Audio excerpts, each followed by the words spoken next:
Bueno, después de tanto tiempo, volvemos. Vamos a nuestra pantallita de siempre. ¿Y se acuerdan que habíamos quedado, habíamos visto, habíamos empezado a ver un poquitito lo que eran los famosos corticoides? Habíamos visto que en los corticoides, perdón, estaba justo admitiendo a una persona, ¿eh? Había una producción endógena de corticoides que respondían al estrés orgánico.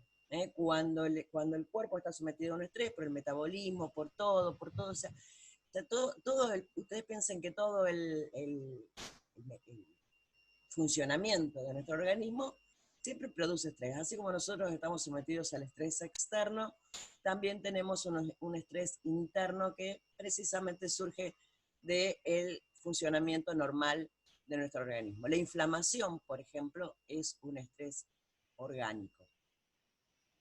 Obviamente el cuerpo siempre va a tener una forma de defenderse, de tratar de defenderse de todo este estrés orgánico.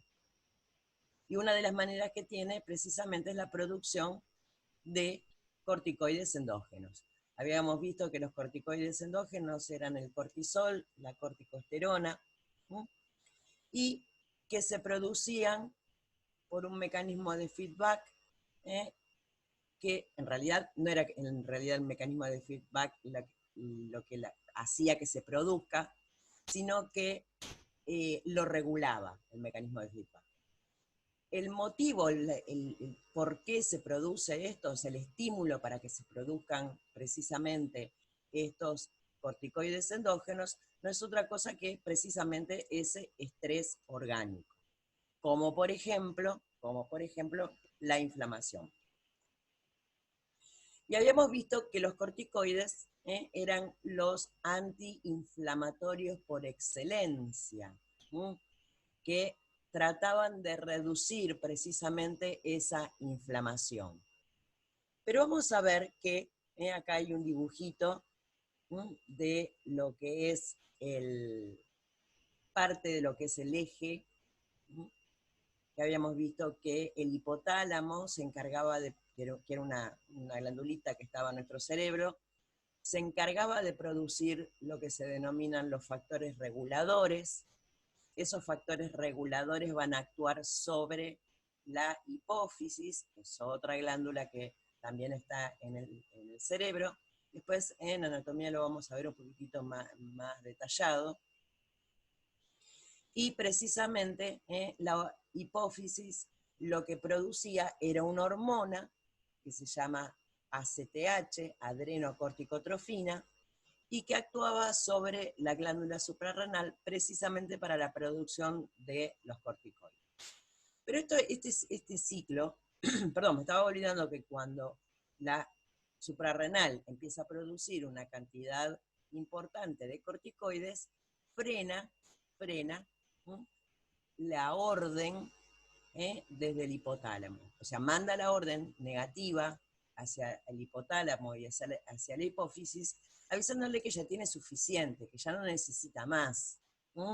Entonces, por eso hablábamos de un mecanismo de retroalimentación negativa, porque el aumento de las hormonas córtico-suprarrenales producía la disminución de la hormona hipofisiaria y de la producción de los factores estimulantes o reguladores del hipotálamo. Después, vuelvo a repetir, cuando lo veamos en anatomía, van a ver que esto es más sencillo de lo que parece. Así medio como en el aire, sin haber visto esa parte anatómica, quizás es un poquito difícil, pero después lo vamos a ver bien. Esto lo quiero recalcar y es importante porque vamos a ver que cuando se consumen corticoides de forma oral o inyectable, no pasa así con los inhalatorios, me pueden llegar a frenar precisamente este eje, porque el cuerpo no puede interpretar si esos corticoides que están circulando ¿eh? Yo me los tomé por boca o lo está produciendo mi suprarrenal.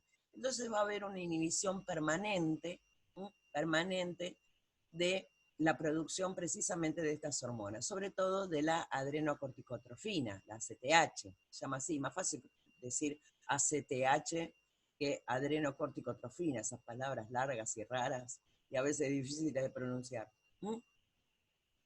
Entonces, vuelvo a repetir, la hipófisis no sabe si esa cantidad de corticoides que están circulando por mi cuerpo son producto de precisamente la suprarrenal o porque yo me los tomé por boca o porque me los inyecté.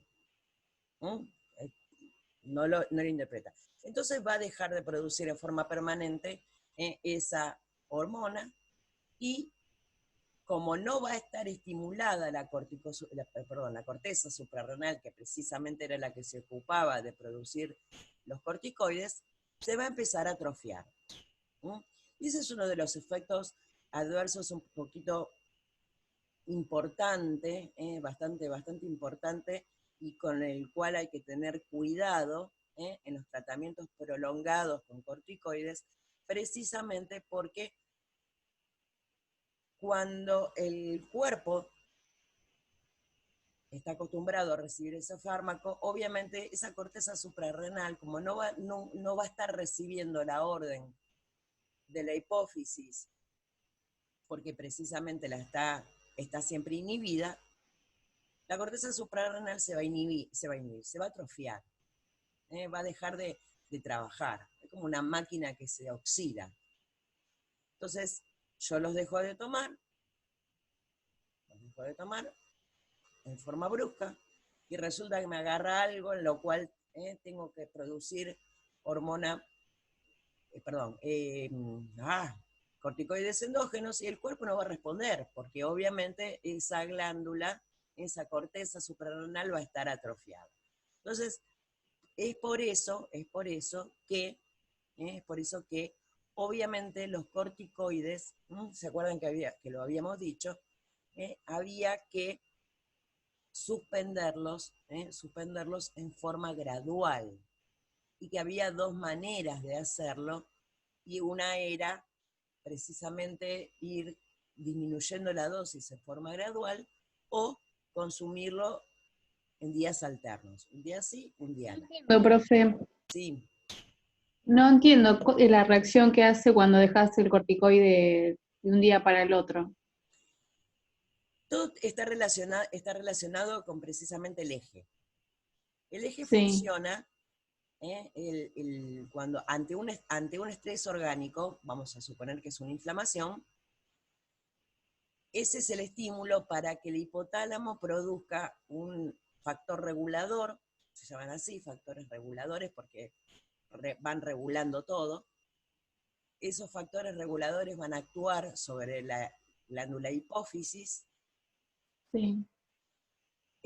La glándula hipófisis va a producir esta hormona ACTH, y la ACTH va a actuar sobre la glándula suprarrenal, haciendo que produzca precisamente los corticoides endógenos. Cuando yo esos corticoides, eso es lo normal.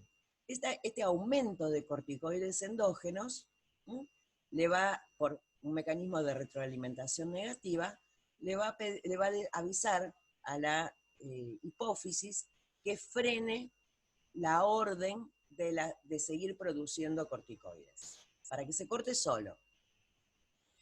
Cuando nosotros lo tomamos por boca o por inyección, inyectables, el cuerpo no va a saber si realmente esos corticoides que están circulando por el organismo son los producidos precisamente por la suprarrenal o porque me los tomé.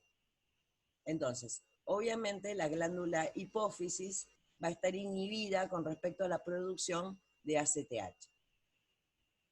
Al estar inhibida esta producción de ACTH, precisamente la suprarrenal no va a recibir la orden de trabajo, y al no recibir la orden de trabajo, es como se queda chanta ahí. no trabaja. Y al no trabajar, se oxida. Es como que no tiene, al no tener la orden, dice, bueno, me quedo chanta ahí, no laburo, se atrofia. Entonces, cuando yo corto los corticoides así en forma brusca, el cuerpo no puede responder ante una situación de estrés orgánico. No puede responder precisamente porque está atrofiada la glándula. Entonces, una de las maneras para que no se llegue a atrofiar, o mejor dicho, no es que para que no se llegue a atrofiar, sino para que empiece a engrasarse de nuevo y empiece a trabajar de nuevo, es ir disminuyendo la dosis de forma gradual. Entonces, al tener menor cantidad de corticoides dando vuelta por el organismo, la hipófisis va a decir, epa, acá hay poco, vamos a empezar a mandarle de nuevo la orden, y cuando la suprarrenal empieza a recibir de nuevo la orden, y ya se empieza a engrasar un poquito, empieza a trabajar de a poquito y así, hasta que obviamente ya está bien recuperada y puede trabajar en forma correcta. Lo mismo ocurre si yo tomo los corticoides un día sí, un día no, la suspensión del tratamiento en días alternos. Este es uno de los grandes problemas con los corticoides a largo plazo, porque recuerden que yo me puedo tomar 1 tonelada de corticoides un solo día, 3 días, que no va a pasar nada, no va a ocurrir esta atrofia. Para que se atrofie la suprarrenal y después no me pueda responder a un estrés orgánico, obviamente tiene que pasar mucho tiempo. Esa cantidad de tiempo está estipulada más o menos aproximadamente en 10 días. Por eso este efecto no es dosis dependiente. Por eso decía, yo me puedo tomar 1 tonelada de corticoides 2, 3 días que no va a ocurrir esto. Pero si yo tomo, independientemente de las dosis, por más de 10 días un corticoides, sí va a ocurrir esto, sí va a ocurrir. Por eso este efecto adverso es tiempo dependiente, pero no dosis dependiente.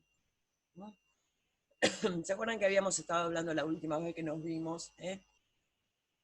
Que lo ideal era tratar de dejarlos en forma de días alternos, porque obviamente por el proceso de fabricación, ¿se acuerdan que habíamos estado hablando un poquitito de cómo era el proceso de fabricación de los comprimidos? Entonces no era seguro que si yo partía el comprimido por la mitad, me tomara exactamente la mitad de la dosis, y así sucesivamente. Bien.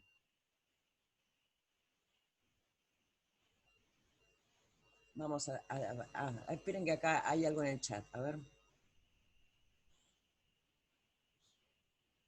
Marcelo dice, como un músculo que se atrofia cuando te sacan un yeso después de un tiempo. Exactamente, tal cual. Para quien no tuvo yeso es muy feo eso. Yo tuve 3, así que me lo sé. Andrea, profe, ¿por qué las personas que toman corticoides tienden a hincharse mucho? O sea, ¿que hace ese efecto? Sí, y ahora es a donde quería llegar. Ahora vamos a ver cuál es uno de los efectos adversos también más importantes, y sobre todo, llegar a la parte de qué es lo que ocurre, esperen que lo encuentre, cuando se toman corticoides por mucho tiempo. Acá está, este dibujito. Otro de los efectos adversos más importantes que tiene el uso prolongado de corticoides es lo que se denomina el síndrome de Cushing. Y que de esto van a hacer un trabajo práctico después con respecto al síndrome de Cushing. Y fíjense cuáles son las características. Esto es, esperen que acá está bien clarito, que se denomina síndrome de Cushing exógeno o iatrogénico. Iatrogénico significa que está producido por un tratamiento, ya sea por un tratamiento médico, un tratamiento, con fármacos, o por un tratamiento quirúrgico, por cualquier cosa que se utilice como tratamiento. Puede ser una dieta, puede ser cualquier cosa que se utilice por tratamiento. Dice acá, y acá le dice, la causa más frecuente del síndrome de Cushing es la administración exógena de glucocorticoides para el tratamiento de algunas enfermedades crónicas. Este tipo de síndrome de Cushing se conoce con el nombre de exógeno o iatrogénico. A medida que la enfermedad de base mejora, la dosis de glucocorticoides administrada se reduce o incluso se suspende, con lo que desaparecen los síntomas del síndrome de Cushing exógeno. Cuando nosotros hablamos de Cushing, que precisamente es el exceso de corticoides, podemos hablar de dos tipos de Cushing. El síndrome de Cushing exógeno o iatrogénico, que precisamente es por el exceso de consumo. Por el exceso de consumo de corticoides no significa que esté mal. A veces esas enfermedades hay que tratarlas de alguna manera, y bueno, es preferible un síndrome de Cushing que precisamente la enfermedad de base. Y cuya característica fundamental es que cuando se suspenden los corticoides exógenos, los corticoides que se consumen, este síndrome desaparece. Ahora vamos a ver cuáles son las características de esto. Pero también está lo que se denomina la enfermedad de Cushing, que precisamente el problema está, o suele estar, en la suprarrenal. La suprarrenal es la que está enferma y que produce un exceso de glucocorticoides. Y que obviamente va a ocurrir lo mismo, porque todos los síntomas, todas las características de este síndrome están dados precisamente por el exceso de corticoides circulando en el organismo. Y obviamente la característica es que la persona no está consumiendo corticoides. Puede estar tomándolo, pero aparte lo que tiene más lo que está consumiendo se potencia. Pero la realidad es que no puedo suspender los corticoides que se están tomando porque no los está tomando. Entonces no va a desaparecer. A ver qué dice el chat.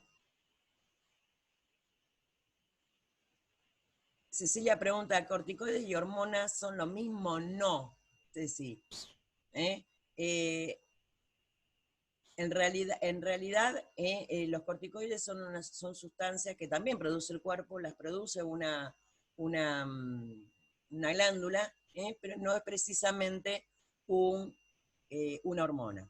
Una hormona, después también lo vamos a ver cuando veamos la parte de endocrinología, y vamos a ver bien qué significa. Marcelo, sí, y si el problema está en la hipófisis, también puede ser, el problema puede ser también en la hipófisis, cuando hablamos de una enfermedad de Cushing, por un exceso de producción de adrenocorticotrofina. En realidad, la enfermedad de Cushing, que precisamente es por exceso o de corticoides, el problema puede estar en la hipófisis, que manda demasiada orden de producción de corticoides endógenos, o en la suprarrenal, que produce un exceso de corticoides. A ver, acá hay más. No, no hay más. Bueno, volvemos al Cushing. Dice, ¿cuáles son los síntomas del síndrome de Cushing? El exceso de glucocorticoides produce muchos síntomas. Los más característicos son los siguientes. Cara pletórica y redonda, con aspecto de luna llena.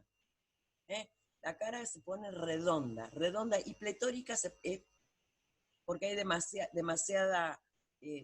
como demasiada sangre, se pone roja, es más parecido a una luna llena roja que una luna llena, ¿eh? Una luna llena roja. Me acuerdo que, no el último, pero el penúltimo eclipse de luna, le logré sacar unas fotos y era roja, roja. Después se las voy a mandar las fotos. Una clara, son características, uno lo ve y dice, eso es un Cushing. Ahora vamos a ir viendo cuáles son los otros aspectos y se van a dar cuenta. Entonces, la cara redonda, roja, como una luna llena roja, obesidad central, es decir, acúmulo de grasa en el tronco y en la parte dorsal del cuello, entre los hombros, junto con brazos y piernas delgadas.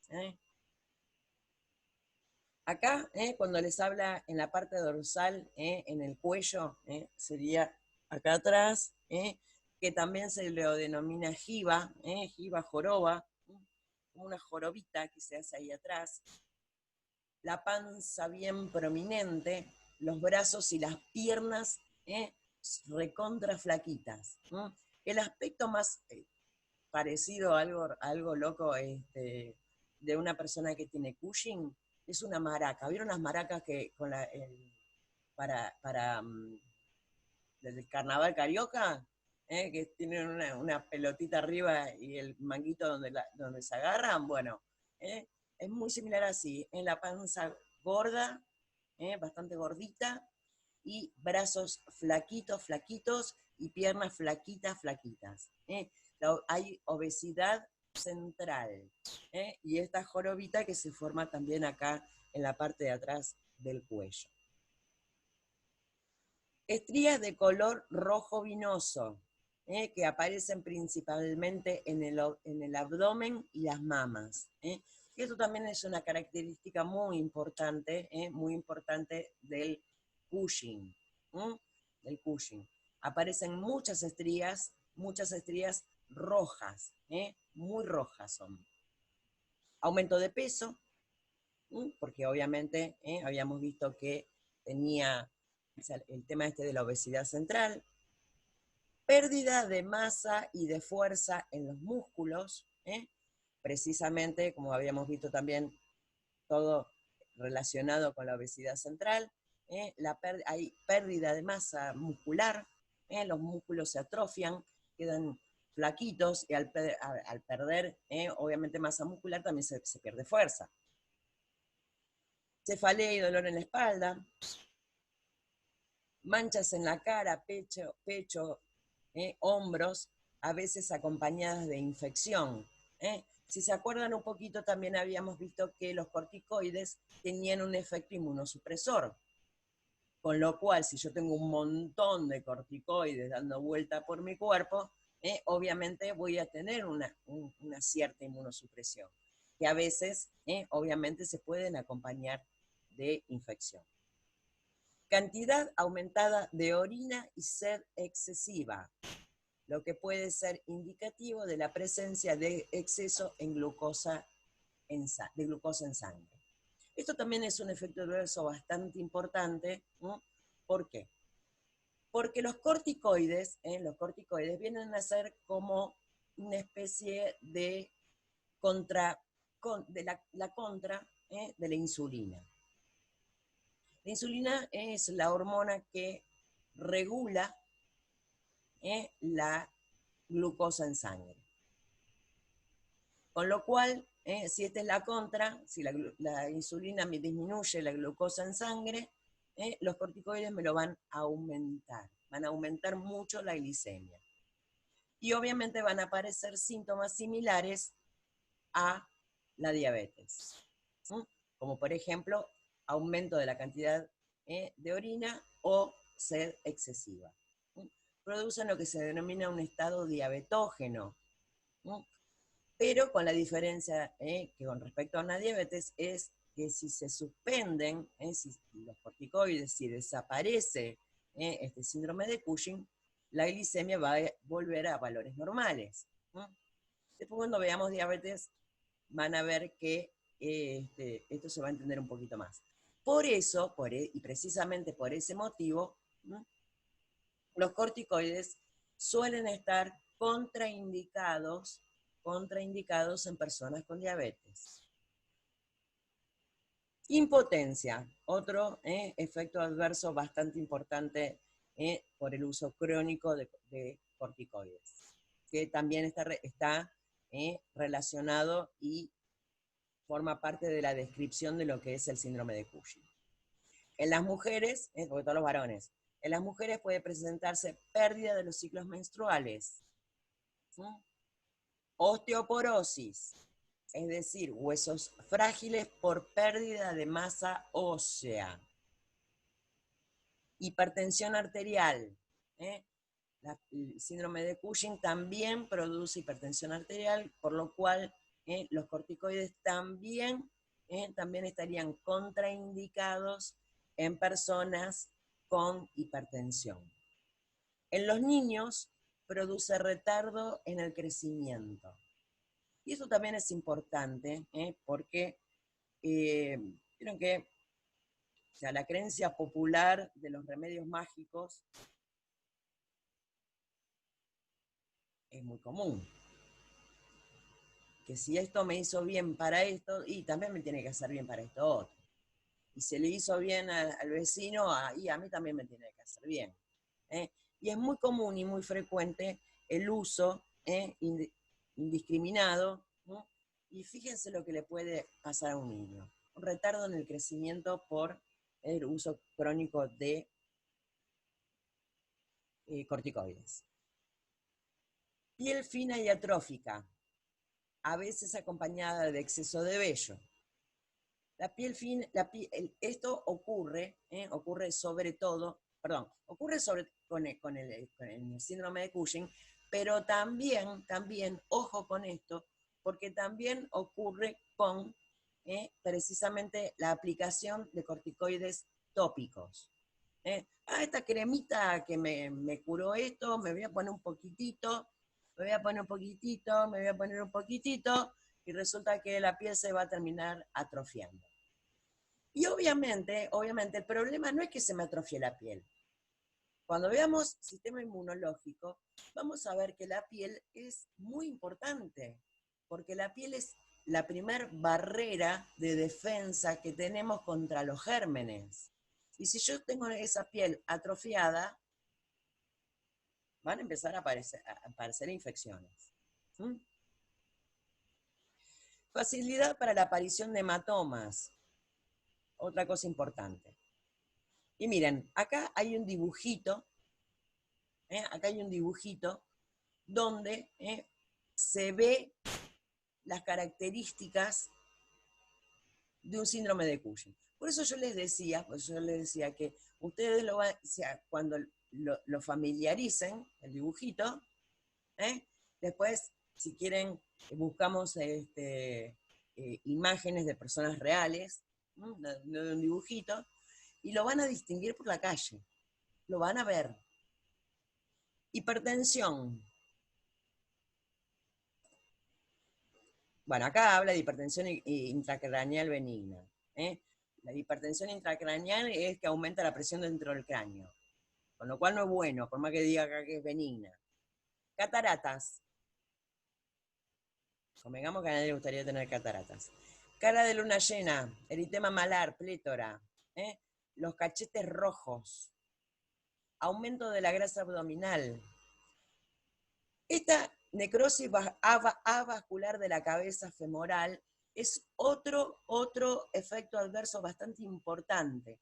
La cabeza femoral no es otra cosa que una bochita que tiene el fémur, que es donde se engancha a la cadera. Y es lo que nos permite hacer todos los movimientos con la pierna. Y acá se produce una necrosis, o sea, desaparece la cabeza del fémur. Desaparece. Si se me desaparece la cabeza del fémur, imagínense, no tengo manera de mover la pierna y de que la pierna se quede enganchada a la cadera. Con lo cual, chau, Facilidad para presentar equimosis. Equimosis no es otra cosa que hematomas, moretones. Cicatrización deficiente de las heridas.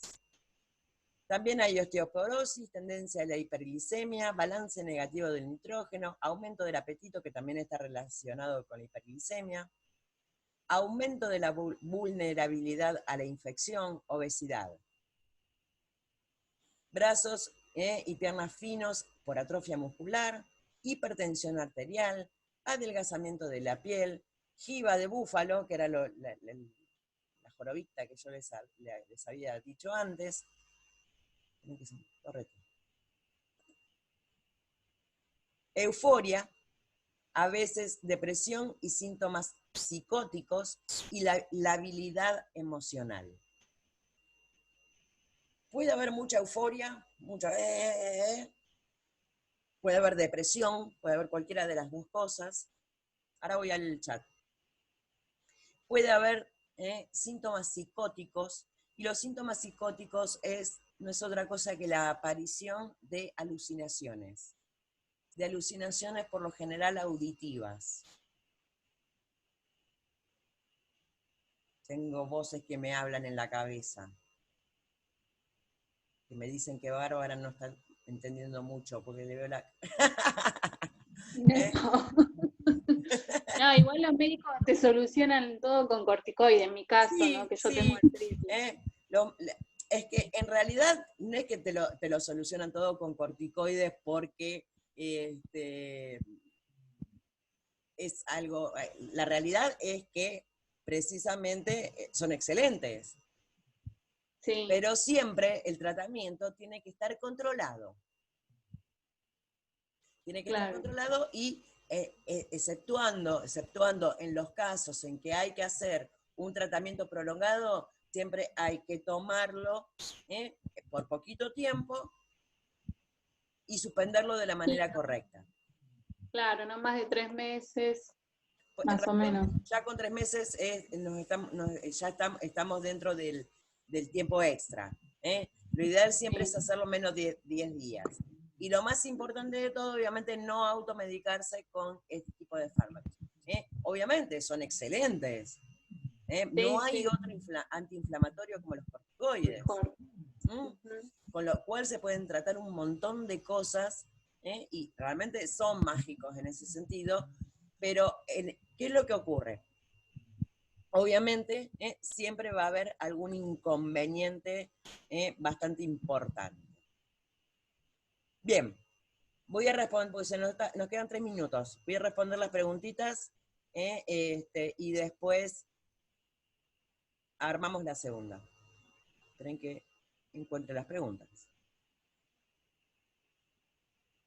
Profe, ¿yo le puedo hacer una consulta? Sí, cómo no.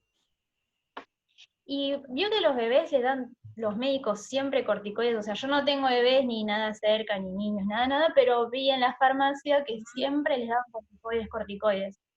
Y para los bebés que le dan tanto así, bueno, corre lo mismo, digamos, esto ocurre cuando el tratamiento es a largo plazo, o sea, por ejemplo, los 10 días, pero si son tratamientos chicos, igual no le influenciaría en el crecimiento de los niños. El problema con los niños, más que nada, o sea, aparte de que puede llegar a aparecer todo esto, obviamente es la detención del crecimiento. Pero de todas maneras, por lo general, a los niños lo que se les da es tratamientos, corticoides inhalatorios, los que se usan con la cámara. Porque los niños tienen muchos problemas, los niños que tienen este tipo de tratamiento, por lo general, el problema es respiratorio. O gotitas. O gotitas, sí. Gotitas sí puede pasar esto. Claro, yo pienso de que dan muchas gotitas directamente. Gotitas. Claro, metametaxona. Sí. Que dan siempre los médicos, voy a dar capaz que otro analgésico directamente con los bebés chiquititos hablo, ¿no? Cuando son menos de, no sé, en líneas generales chiquitas. Sí, pero porque obviamente tienen, o sea, siempre que se elige un tratamiento, siempre se prioriza, digamos, el costo-beneficio. Obviamente, si el niño realmente lo necesita porque no puede respirar, y es preferible que tenga un poquitito de estas cosas y hay que ver también en el tiempo, porque vos ves, se lo expendés en la farmacia, pero no sabes cuánto tiempo lo va a usar. Por eso, yo recalco que no hay que hacer el tratamiento si no está controlado. Si no está controlado. Una cosa es que la mamá venga a buscar el medicamento con la receta del médico, y otra cosa muy diferente es que obviamente venga y, no, dame esta con corticoide para la otitis, dame esta con corticoide porque no puede respirar, dame esta con corticoides porque le salió una manchita en la piel, son cosas diferentes, tiene que estar encima eso ocurre muy mucho con las controlado. cremas. Que eso también ocurre mucho con las cremas, o sea, uno va, sin hablar de las, bueno, sí, las marcas, uno va directo a Macri o Betacor Plus, más económica, sí. O sea, corticoides en todas las cremas, porque dice, bueno, total, tiene antibiótico, tiene un antimicótico, el corticoide me cura todo. Pero lo usan muchísimo y la verdad es que también produce muchos efectos, que de hecho estuve leyendo acá los efectos adversos. Sí. En realidad, esas cremas un Cushing no te van a producir, pero una atrofia en la piel sí. ¿Todo esto pasa si uno consume corticoides? Pregunta Cecilia. Sí. Si se toman corticoides por más de 10 días. También, betametasona en gotas